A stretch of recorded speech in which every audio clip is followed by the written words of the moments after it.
తెలుగు శ్రోతలకు నమస్కారం. ఇప్పుడు వినబోయే కథ పేరు చివరి కోరిక. రచించిన వారు రాయపెద్ది వివేకానంద గారు. కథ విందాము. ఇది విన్నారా? రఘు రావట్లేదంట. యుఎస్ నుంచి ఇందాకే కాల్ చేసి చెప్పాట. ఒకంత ఆశ్చర్యంగా ఈ కబురు తెలిపింది నా శ్రీమతి. మోటార్ సైకిల్ పార్క్ చేసి లోనికి వచ్చి కూర్చొని చెప్పాను. అవునట, నాకు ఇందాకే తెలిసింది. ఆఫీస్ నుంచి వస్తుంటే దారిలో రంగనాథం గారు కనబడి చెప్పారు. రఘు రాలేకపోతున్నది ఏదో పెళ్ళికో పేరెంటానికో కాదు, సాక్షాత్తు తన తల్లి దశదిన కర్మలకి. రఘు అమెరికాలో పనిచేస్తున్నాడు. చాలా బిజీగా ఉండటం వల్ల రాలేకపోతున్నాడు. కుక్కాంటీ అనబడే సరోజ ఆంటీకి రఘు ఒక్కగానొక కొడుకు. తన ఆశలన్నీ కొడుకుపైనే పెట్టుకొని ఐఐటిలో చదివించి వాడి జీవితాన్ని ఒక దారిలో పెట్టిన కుక్కాంటీ అసలు ఊహించి ఉండదు ఇలాంటి పరిణామం.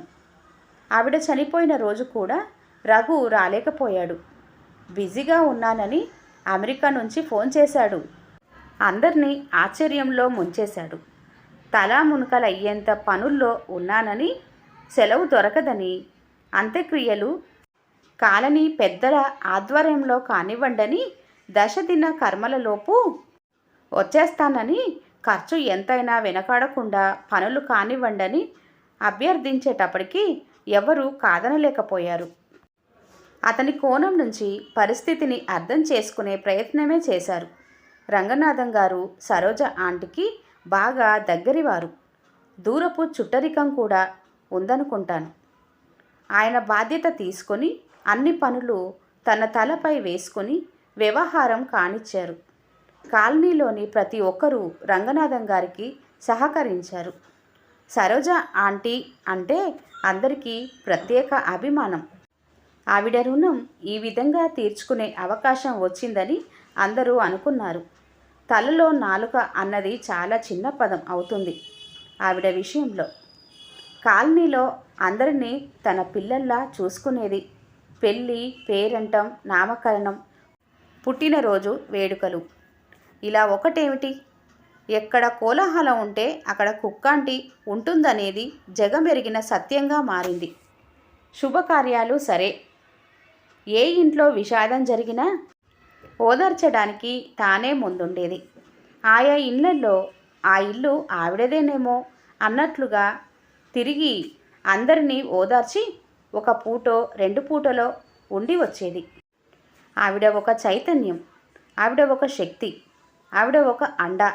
ఇలా ఆవిడ గురించి ఎంత చెప్పినా తక్కువే. ఇలా ఆలోచిస్తూ ఉంటే ఆవిడని నేను మొదటిసారి చూసిన సంఘటన గుర్తొచ్చింది. నా ఆలోచనలు క్రమంగా గతంలోకి పరుగులు తీశాయి. ఈ సంఘటన జరిగి దాదాపు 15 ఏళ్ళు అవుతుంది. ఇలా చలిగాలిలో తిరగకూడదు, కడుపు నిండా భోంచేసి చక్కగా ఇంట్లో పడుకోవాలి, కాసింత కటువుగా అన్నారెవరో. చలికి ఒకరికొకరం దగ్గరగా అతుక్కొని నడుస్తున్నామేమో. ఈ మాట విని చటుక్కుమని దూరంగా జరిగిపోయాం నేను, మా ఆవిడ.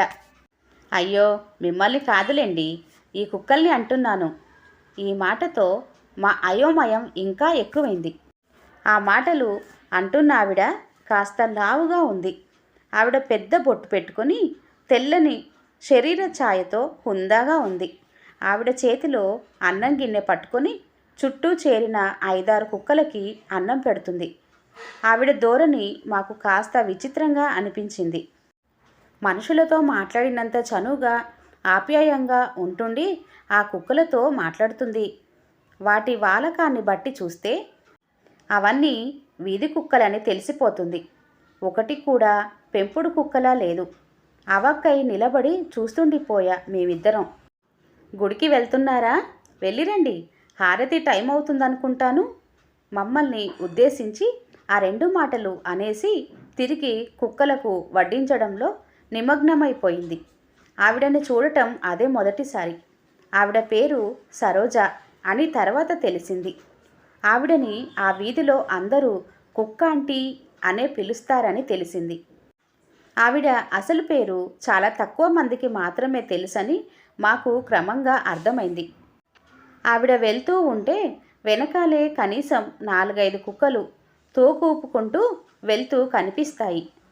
మామూలుగా మనం పక్క వీధికి వెళ్తే పరిచయస్తులు హలో, హాయ్ అని పలకరించినట్లు ఆ చుట్టుపక్కల వీధుల్లో ఎక్కడికెళ్ళినా ఆయా వీధుల్లోని కుక్కలు కుయ్ కుయ్మంటూ ఆవిడ దగ్గరగా వచ్చి తమ విశ్వాసం ప్రకటిస్తాయి. నగరానికి నేనొచ్చిన కొత్త రోజులవి. విశ్వవిఖ్యాత దిగ్గజం లాంటి సాఫ్ట్వేర్ కంపెనీలో ఉద్యోగం రావడంతో నాకు నేలపై కాళ్ళు నిలబడేవి కావు. ఆ రోజుల్లో చేతి నిండా డబ్బు, కావలసినంత స్వేచ్ఛ. అమ్మా నాన్నల ఇష్టానికి అనుగుణంగా నా మరదలినే పెళ్లి చేసుకుని నగరంలో స్థిరపడ్డాను. నగర కాలుష్యానికి దూరంగా ఆఫీస్ క్యాంపస్కి కాస్త దగ్గరగా ఉండేలా చూసుకొని ఎదుగుతున్న ఆ కాలనీలో ఇండిపెండెంట్ ఇల్లు సొంతం చేసుకున్నాను. ఆ ఇంటి నిర్మాణం సందర్భంగా ఒకరోజు సాయంత్రం నిర్మాణ నిర్వహణ పనులు ముగించుకొని సతీ సమేతంగా గుడికి వెళ్తూ కుక్కాంటి గారిని ఇలా చూడటం తటస్థించింది. ఇంటికి దగ్గరలోనే ఒక మంచి సాయిబాబా గుడి ఉండటం మాకు చాలా నచ్చింది. వీలైనంత వరకు ప్రతిరోజు వెళ్ళి దర్శనం చేసుకొని వచ్చేవాడిని. నగరాల్లోని కాలనీల్లో ఎవరి జీవితం వారిది అనుకుంటూ కాలం గడిపేయటానికి అలవాటు పడిపోయాం అందరము. పక్కింటి వాడి పేరు తెలీదు, ఏం చేస్తుంటాడో తెలీదు. ఇదో నాగరికత అనే భ్రమలో బ్రతికేస్తుంటాము. ఇలాంటి భ్రమలకు తెరదించింది సరోజ ఆంటీ.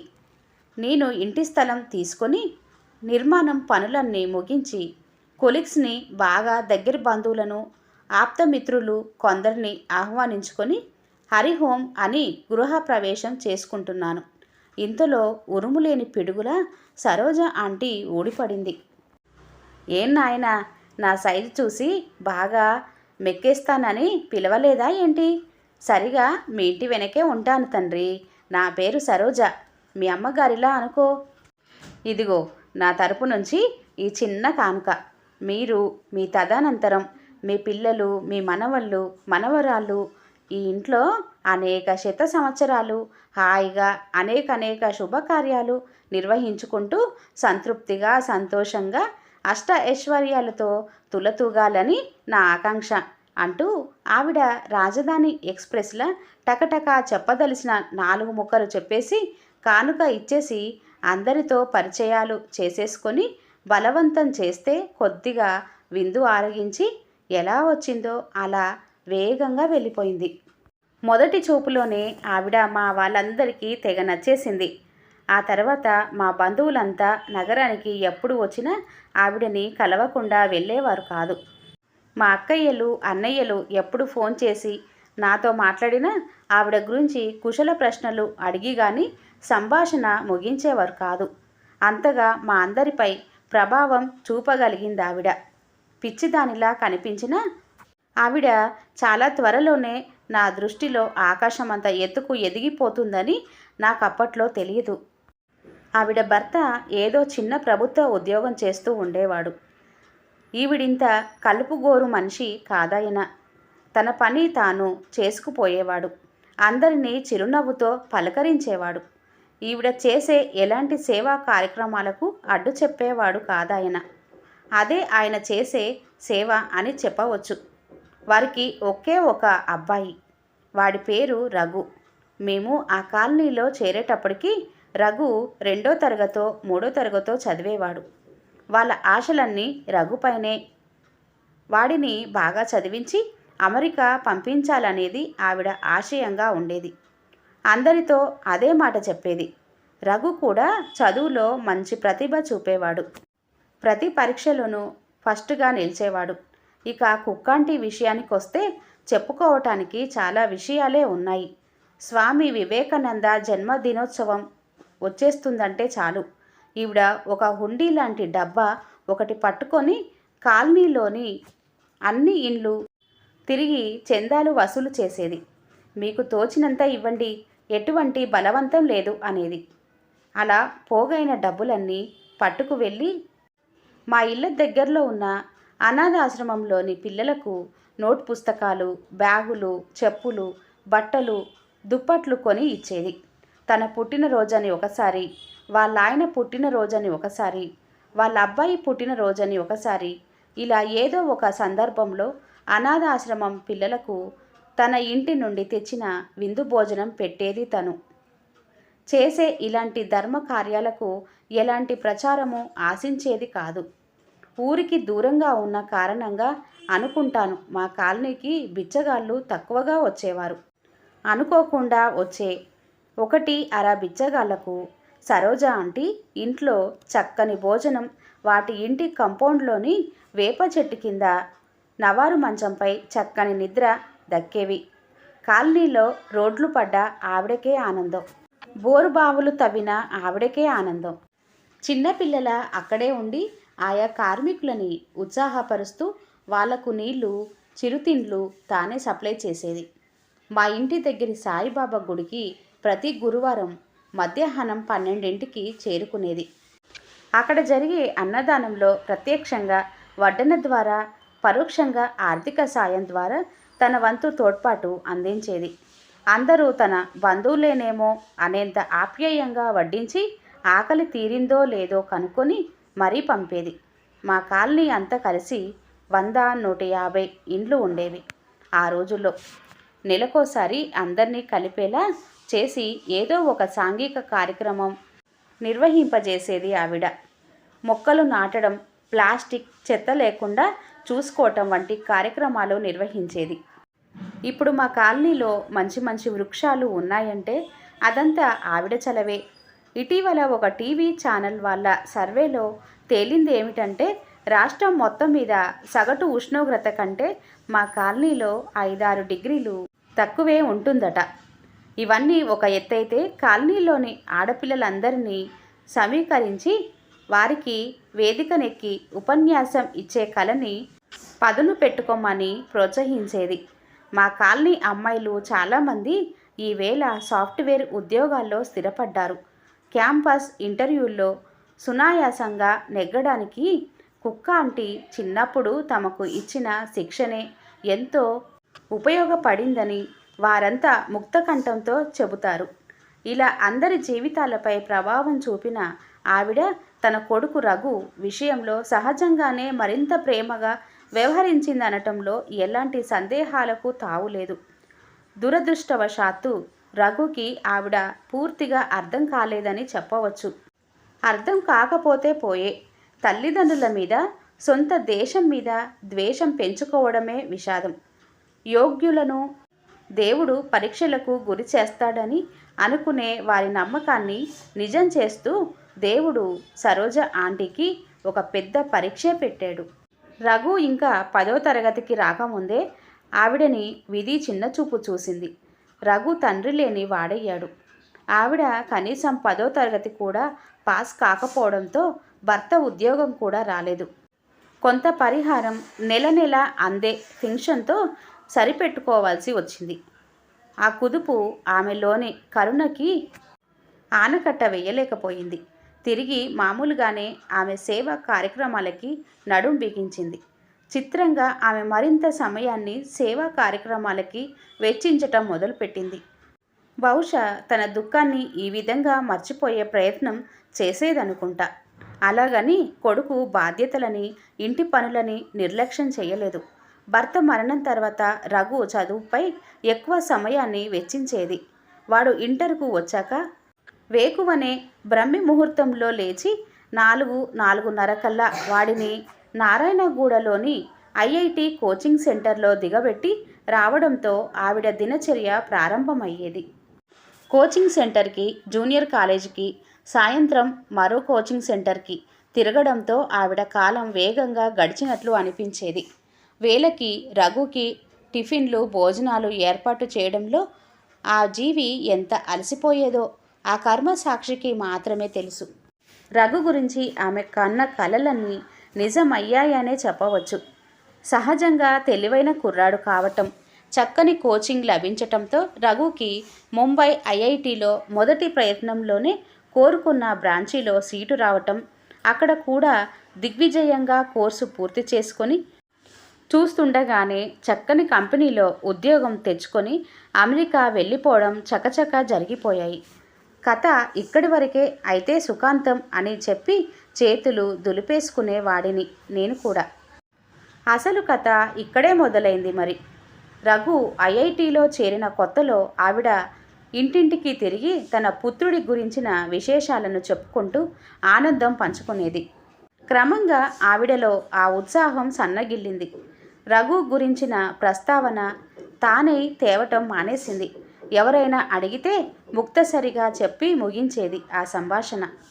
వాడు ఐఐటిలో చేరింది లగాయత్తు మహా అంటే 1-2 సార్లు వచ్చి ఉంటాడు ఇంటికి. ఇక అమెరికాకి వెళ్ళిపోయిన తర్వాత ఒక్కసారి కూడా ఇంటిమొహం చూసిన పాపాన పోలేదు. వాడి దగ్గర ఉన్న స్టాక్ సమాధానం బిజీగా ఉన్నాను. ఎప్పుడు చైతన్యానికి ప్రతిగా ఉండే కుక్కాంటి డల్గా ఉండటం ఎవ్వరూ ఎన్నడూ చూడలేదు. ఈ ప్రపంచంలోని ఆనందం ఉత్సాహం తాలూకు కేర్ ఆఫ్ అడ్రస్సా ఈవిడ అన్నట్లు ఉంటుంది ఆవిడ ప్రవర్తన. అలాంటి ఆవిడ వెక్కి వెక్కి ఏడవటం నేను చూడాల్సి వచ్చింది ఓసారి. అసలేం జరిగిందంటే ఓ రోజు సాయంత్రం గుడికెళ్తూ అనుకోకుండా వారింటికి వెళ్ళాను. ముందు గదిలో లైట్ కూడా వేసుకోకుండా కూర్చొని ఆవిడ వెక్కి వెక్కి రోదిస్తుంది. నా మనసు ఎందుకో కీడు శంకించింది. ఆవిడ భర్త పోయినప్పుడు కూడా ఎంతో హుందాగా వ్యవహరించింది. అలాంటి ఆవిడ ఇలా ఏడవటం నాకు బాగా దుఃఖాన్ని కలిగించింది. ఏమైందాంటీ? నోరు పెగుల్చుకొని అడిగాను. ఆవిడ మౌనంగా ఓ ఎయిర్మెయిల్ ఉత్తరం నా చేతిలో పెట్టింది. లైట్ ఆన్ చేసి చదవటం ప్రారంభించాను. అది రఘు నుంచి. నేరుగా ఆవిడకి రాయలేదు, రంగనాథం గారికి రాశాడు. డియర్ అంకుల్, బాగున్నారా? మీరంతా బాగున్నారని ఆశిస్తాను. నాకిక్కడ జీవితం ఆనందంగా గడిచిపోతుంది. అనేక మంది పరిచయం అయ్యారు. రోజులు బాగా వేగంగా నడిచిపోతున్నాయి. నేను జీవితంలో ఏం కోల్పోయానో నాకు క్రమంగా అర్థమవుతుంది. నేను కోల్పోయినదంతా తిరిగి పొందే ప్రయత్నం చేస్తున్నాను. నేనేం కోల్పోయానో తెలుసా అంకుల్? జీవితం కోల్పోయాను. అవును అంకుల్, నేను బాల్యం కోల్పోయాను. స్కూల్ డేస్ తాలూకు ఆనందం కోల్పోయాను. కాలేజ్ డేస్ తాలూకు వేగం కోల్పోయాను. బాల్యం అంటే నాకు గుర్తొచ్చే ఒకే ఒక జ్ఞాపకం పుస్తకాలు, పరీక్షలు. స్కూల్ అంటే నాకు గుర్తొచ్చే ఒకే ఒక జ్ఞాపకం పోటీ, ర్యాంకులు, పరుగులు. కాలేజ్ లైఫ్ మరీ ఘోరం అంకుల్. ఒక బందీఖాన నయం దానికంటే. పేపర్లలో ప్రకటనల కోసం మమ్మల్ని సమితలుగా వాడుకున్నారు ఆ జూనియర్ కాలేజ్ వాళ్ళు. వాళ్ళ దృష్టిలో మేం ర్యాంకులు తెచ్చిపెట్టే యంత్రాలం. మాకంటూ కొన్ని మనోభావాలుంటాయని, అవి దెబ్బతింటాయని ఏనాడూ ఆలోచించలేదు వారు. హైదరాబాదు అంటే కోచింగ్ సెంటర్లు గుర్తు వస్తాయి కానీ ఎంజాయ్ చేసిన క్షణాలు బుర్ర బద్దలు కొట్టుకున్నా గుర్తుకు రావటం లేదు. ఇక ఐఐటిలో అయితే ఊపిరి తీసుకోవటానికి కాదు కదా, చావటానికి కూడా మాకు టైం ఉండేది కాదు. అలసి సొలసి ఇంటికి వచ్చిన నన్ను ఏనాడు మా అమ్మ నన్ను ఒక మనసున్న మనిషిగా ట్రీట్ చేయలేదు. ఎంతసేపు నాకెన్ని మార్కులు వచ్చాయని అడగటం, మంచి మార్కులు వచ్చాయనగానే స్వీట్స్ చేసి పెట్టడం. ఎప్పుడైనా 1-1/2 తక్కువ వచ్చిన సందర్భాల్లో తను డల్గా మారిపోవటం. ఇంతేనా జీవితం అంటే అని అనిపించేది. నేను కంటి ముందు కనిపిస్తే చాలు, బాగా చదువుకో, అమెరికాలో ఉద్యోగం తెచ్చుకో, ఈ 2 మాటలే తప్ప 3వ మాట ఆవిడ నోట్లో నుంచి వచ్చేది కాదు. ఎక్కడో నాకు మా అమ్మకి మధ్యన ఉండాల్సిన సున్నితమైన ఏదో బంధం తెగిపోయినట్లు అనిపిస్తుంది నాకు. ర్యాంకులు, మార్కులు, పరీక్షలు లాంటి టాపిక్స్ తప్ప మా మధ్య మాట్లాడుకోవటానికి ఏ టాపిక్స్ ఉండేవి కావు. మా నాన్నగారు చనిపోయిన తర్వాత పరిస్థితి మరీ ఘోరం అయిందని చెప్పవచ్చు. నా కెరీర్ని మా అమ్మ ఒక జీవ స్మరణ సమస్యగా తీసుకున్నట్లు అనిపించేసేది నాకు. సినిమాల్లో చూపించినట్లు ఇంటి వాతావరణం అందంగా ఉండదని నాకు తెలిసిన క్షణం నుంచి నాలో ఒక విధమైన విరక్తి కలిగింది. అలా అని చెప్పి నాకు మా అమ్మపై ప్రేమ లేదని కాదు. ఆవిడ బాధపడితే నేను చూడలేను. ఆవిడ ఆనందంగా ఉండాలి. ఆవిడ ఆనందానికి మూల కారణం నా మార్కులే, నా విజయాలే అనే ధోరణి నాకు విపరీతమైన చిరాకు కలిగించేది. సెలవులకి రాకూడదా అని మీరు నాకు పదే పదే ఫోన్ చేయకండి. వీలైతే నేనే వస్తాను. తరచూ వచ్చి అక్కడ గడపటం నా వల్ల కాదు. నా ఇబ్బంది అక్కడికి రావటం కాదు. వచ్చాక ఒక విధమైన నిశ్శబ్ద వాతావరణం ఉంటుంది ఇంట్లో. నాకక్కడ అసలేం తోచదు. నాకు మా అమ్మకి మధ్య ఓ విధమైన నిశ్శబ్దం. ఏం మాట్లాడాలో తనకి తోచదు, నాకు తోచదు. ఇంత దూరం వచ్చి నా టైం వేస్ట్ చేసుకొని వృధాగా గడిపి వెళ్ళిన భావన కలుగుతుంది. దయచేసి నన్ను రమ్మని పిలవకండి. నేనే వీలు చూసుకొని తప్పకుండా ఓసారి వచ్చి వెళతాను. అమెరికా రమ్మంటే తను రాదు. ఎన్నోసార్లు అడిగి విసిగిపోయాను. తనకు ఎంత డబ్బు కావాలన్నా పంపిస్తాను. తనని ఆనందంగా ఉండమని చెప్పండి.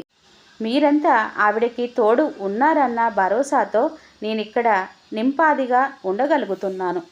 అమ్మని బాగా చూసుకోండి. మీ రఘు. ఆవిడ అక్షరాలని కూడబలుక్కొని చదివి ఉంటుంది. ఆ ఉత్తరం. ఈ కాలనీ వారంతా మీ పిల్లల్లాంటి వారు కాదా ఆంటీ అని చెప్పి ఓదార్చి వచ్చాను. కానీ ఆవిడ దుఃఖాన్ని ఆపడం నా వల్ల కాలేదు. నన్ను ఎక్కువసేపు ఉండనివ్వలేదావిడ వారింట్లో. సున్నితంగా నన్ను వెళ్ళిపోమ్మని సైగ చేసింది. నేను వచ్చేశాను. ఆ తర్వాత ఆమెలో కొత్త మనిషిని చూశాను. ఇది వరకటి కన్నా ఉత్సాహంగా ప్రవర్తించటం ప్రారంభించింది. ఈ సంఘటన తర్వాత ఆవిడ ఎప్పుడు రఘు గురించి మేమడిగినా ప్రస్తావించేది కాదు. ఆవిడలో ఒక స్థిరత్వాన్ని గమనించాను ఈ విషయంలో. మృత్యువు ముందు ఎవరైనా తల వంచాల్సిందే. ఎటువంటి అనారోగ్య సమస్యలు లేకుండా చివరి నిమిషం వరకు నవ్వుతూ నవ్విస్తూ అందరికీ తలలో నాలుకలా ఉంటూ హాయిగా గడిపేసింది ఆమె తన చివరి రోజులు. తానెన్నుకున్న మార్గం విషయంలో ఆమె ఎన్నడూ రాజీ పడలేదు. దుఃఖమే ఆమె ముందు దుఃఖించింది. అలసటే ఆమె ముందు అలసిపోయింది. ఓటమే ఆమె ముందు ఓడిపోయింది. ఆ విధంగా సరోజ ఆంటీ జీవితం ముగిసిపోయింది. 3 నెలల తర్వాత ఒక ఆదివారం రంగనాథం గారి నుంచి పిలుపు వస్తే వెళ్ళాను వారింటికి. మా కాలనీలో వేసవికాలాల సాయంత్రాలు నాకు చాలా ఇష్టం. ప్రతి ఇంట్లో చిన్న చిన్న తోటలు ఉంటాయేమో. సాంత్వన కలిగిస్తూ పిల్లగాలులు, మామిడాకు వాసనలు, మల్లెల పరిమళాలు, ఒక విధమైన ఆహ్లాదం ఉంటుంది వీధుల్లో తిరుగుతుంటే. గేటు తీసుకొని లోనికి వెళ్ళాను. రంగనాథం గారి కంఠం నాకు పరిచయమే. లోపల నుంచి ఏదో అపరిచిత కంఠం కూడా వినిపిస్తుంది. హాల్లోకి ప్రవేశించాను. రంగనాథం ఎదురుగా కూర్చొనున్నది ఎవరో కాదు, సరోజ ఆంటీ వాళ్ళ అబ్బాయి రఘు. మంచి రంగు తేలాడు. బాగా ఒళ్ళు చేశాడు. హాయ్ అంకుల్, ఎలా ఉన్నారు? నన్ను చూసి కుశల ప్రశ్నలు వేశాడు. నేను చిరునవ్వుతో పలకరించాను. ఎందుకు అంకుల్, ఎంత ఖరీదైనా నేనే కొంటాను. ఇంటిని వేరే ఎవరికి అమ్మవద్దని అంతలా ఒత్తిడి చేస్తున్నాడు ఆ శ్రీరామ్. ఇంతకీ ఎవరంకుల్ ఆయన? రఘు ప్రశ్నిస్తున్నాడు రంగనాథం అంకుల్ని. రఘు అమెరికా నుంచి ఆన్లైన్లో తమ ఇంటిని వేలానికి పెట్టాడని ఇటీవలే తెలిసింది. ఆ విషయంగా బేరం ఫైనల్ చేసుకోవడానికి వచ్చాడట. శ్రీరామ్ ఎవరో తెలుసా నీకు? రంగనాథం అంకుల్ ప్రశ్నించారు నెమ్మదిగా. తెలియదన్నట్టు తలూపాడు రఘు. మీ అమ్మగారి చివరి కోరిక తెలుసా? రంగనాథం అంకుల్ ప్రశ్నించారు నెమ్మదిగా. మళ్ళీ తెలియదన్నట్టు తలూపాడు రఘు. మీ అమ్మగారి చివరి కోరిక తెలుసా నీకు? మరోసారి ప్రశ్నించాడు రంగనాథం అంకుల్. రఘు తెల్లమొహం వేశాడు. నేను ఆసక్తిగా వింటుండిపోయాను. హాల్లో ఫ్యాన్ తిరుగుతుంది. ఫ్యాన్ గాలికి క్యాలెండర్ పేజీలు నెమ్మదిగా కదులుతున్నాయి. వాతావరణం చల్లగా ఉంది. కాసేపట్లో ఒక బ్రహ్మాండమైన నిజం బద్దలవుతుందని నాకు ఆ క్షణంలో తెలియదు. ఈ నిజాన్ని రంగనాథం అంకుల్ ఇన్నాళ్ళు కాపాడాడంటే నాకు చాలా ఆశ్చర్యంగా అనిపించింది. నెమ్మదిగా చెప్పడం ప్రారంభించాడు రంగనాథం అంకుల్. ఆ శ్రీరామ్ ఒక అనాథ. మీ అమ్మగారి సాయంతో ఈవేళ ఒక మంచి స్థితికి చేరుకున్నాడు. మీ ఇంటి దగ్గర అనాథాశ్రమంలో ఒక విద్యార్థివాడు. వాడికి తెలుసు మీ అమ్మగారి చివరి కోరిక. అందుకే వాడు ఆ ఇంటిని తానే కొనాలని పట్టుదలగా ఉన్నాడు. ఆశ్రమం వాడిని ఇంటర్ వరకు చదివించి ఆపై చదివించలేమని చేతులెత్తేశారు. అప్పుడు మీ అమ్మగారు పూనుకొని వాణ్ణి ఇంజనీరింగ్ చదివేలా ప్రోత్సహించింది. ఆపై MBA చదివించింది. వాడు సలక్షణంగా చదువుకొని ఇప్పుడు ఒక పెద్ద ఇండస్ట్రియలిస్ట్ అయ్యాడు. వేలాది మందికి ఉపాధి కల్పిస్తున్నాడు. వెళ్ళి చూడు. వాడి ప్రతి కంపెనీ పేరు సరోజ ఇండస్ట్రీస్ అనే ఉంటుంది. వాడు మీ అమ్మని మరువలేదు, ఆవిడ చివరి కోరికని మరువలేదు. ఏంటంకుల్ ఆ చివరి కోరిక? అడిగాడు రఘు. తన తదనంతరం ఇంటిని అనాథాశ్రమంగా మార్చాలన్నది ఆవిడ కోరిక. రఘు, నీకొక నిజం చెప్పాలి.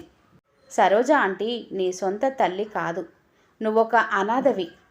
పెంటకుప్ప దగ్గర పసిగుడ్డుగా పొత్తిళ్లలో కనిపిస్తే ఆ మహాతల్లి తీసుకువచ్చి నిన్ను పెంచింది. కానీ నీకెన్నడూ ఆ భావన రాకుండా పెంచింది. నీ జీవితం ఆవిడ ఇచ్చిన దానం.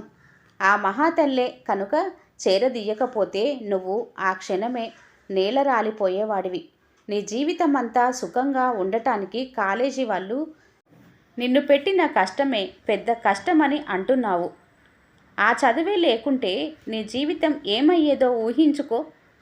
అమ్మ ఏది చేసినా నీ మంచికే అనే జ్ఞానం నీకు లోపించటం వల్ల నీలో ఈ విపరీత ధోరణి కలుగుతుంది. ఎంతగా దాచాలనుకుంటున్నా రఘు తన కళ్ళ నుండి ధారగా కారుతున్న కన్నీటిని దాచలేకపోతున్నాడు. సరోజ అనాథ వసతి గృహం, ఆ ఇంటిని అమ్మకుండానే తల్లి చివరి కోరిక తీర్చాడు రఘు. ఆ ఇంట్లోనే అనాథ వసతి గృహాన్ని ఏర్పాటు చేశాడు. ఈ కథ ఇంతటితో సమాప్తం.